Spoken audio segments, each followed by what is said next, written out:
Hi, this is TWNSI, doing another vlog in our series on things real estate and things Staten Island. And this particular vlog, we're going to talk about rental properties as an investment and something to consider for your retirement. Traditionally in this country, we've worked 40 or 50 years and we hope to save enough and invest well enough that at the end of our full-time working 40 or 50 years that we then can live off those savings and investments and hopefully not outlive them. That's been tradition over the time. However, there's some serious complications with that particular approach. One is timing. If you were to retire and there's a major market crash and you're no longer looking at positive income cash flow and you've started depleting your investments and your savings, that can be a real serious complication for you later in life. So that's one issue. Another issue is how much are you taking out every year?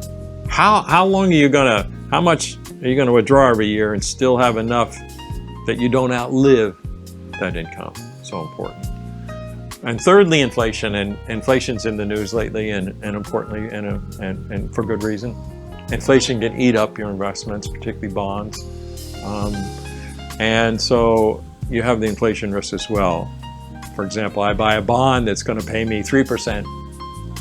Next year, inflation's 2%. My net return is 1%. Meanwhile, because bond prices go down as interest rates rise, it's a seesaw effect. The bonds that I bought pay me 3% are not worth what I paid for them. So I've lost out there. So are there investments out there that will adjust for inflation, stay with inflation, even ahead of inflation? Yes, there are. Rental properties. And there's some graphs and charts that we're going to put in this presentation that'll show you this. But over time, historically, rental properties have always kept up. Indeed, some cases been ahead of inflation, causes for inflation, which is the case now. Rental properties are pretty predictable. You know what the current market rents are. You know what your property taxes are. You get a pretty good estimate of what your costs are going to be to maintain the property, etc. So it's pretty predictable, but that's normal times. We're not in normal times. This is COVID-19 times, and certainly not normal, certainly not in the rental market. Well, let's not focus strictly on today and tomorrow, because we've got rental properties that are having no problem at all through this. So it's not like, it's all bad. And long term, there's a lot of positives. But I don't want to just ignore the fact that this hasn't been a difficult time for the rental market. It has. But we're coming out of it, and it's something maybe you should look at to consider in the future for your investment. I buy a stock, I'm buying something that based on the management of the company and the economics in the future, and I'm hoping for a return, but I don't know what that return is going to be. I have no idea. Regardless how good the management company is, regardless how good economics are for that company, no idea what my return in the stock market is going to be. Whereas rental properties have a predictable return. You know what the rent is, you know what your property taxes are, you know what your expenses are within reason. So these are predictable, and these are certainly something to consider because other investments don't have these. There are other tax advantages as well. If I have a stock or a bond and I want to have some kind of tax benefit to that, I've got to put it in a 401k or a savings account or some kind of instrument where I get tax deferral, tax benefits.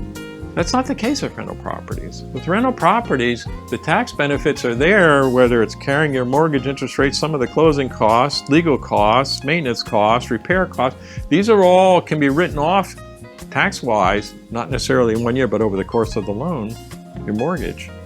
So these are all benefit. Meanwhile, you also have depreciation. A rental property is depreciated over 27 and a half years. So you're depreciating the property. You've got rental income, so you're paying off your mortgage, your equity's increasing. When you go to sell it, you've got a capital gains, a long-term capital gain, so you have a tax benefit there.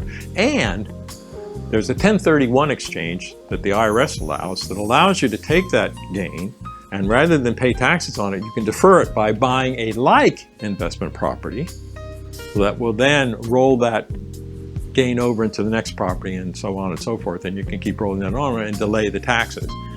Now, 1031s are not simple. They're not for the faint of heart. You definitely require a professional. but they are definitely worth considering if you're in investment properties.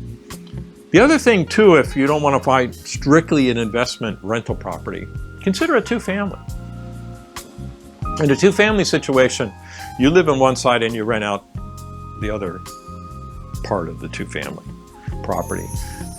That rent is used by the mortgage company. Typically, they'll take 85% of what they figure that rent to be worth, and they will include that as your income in valuing how well you can afford that property. It's a nice advantage. So they look at that, they give you the benefit of that income on the rental property. These are advantages of rental properties and two-family homes that are worth considering for your investment portfolio and your future retirement.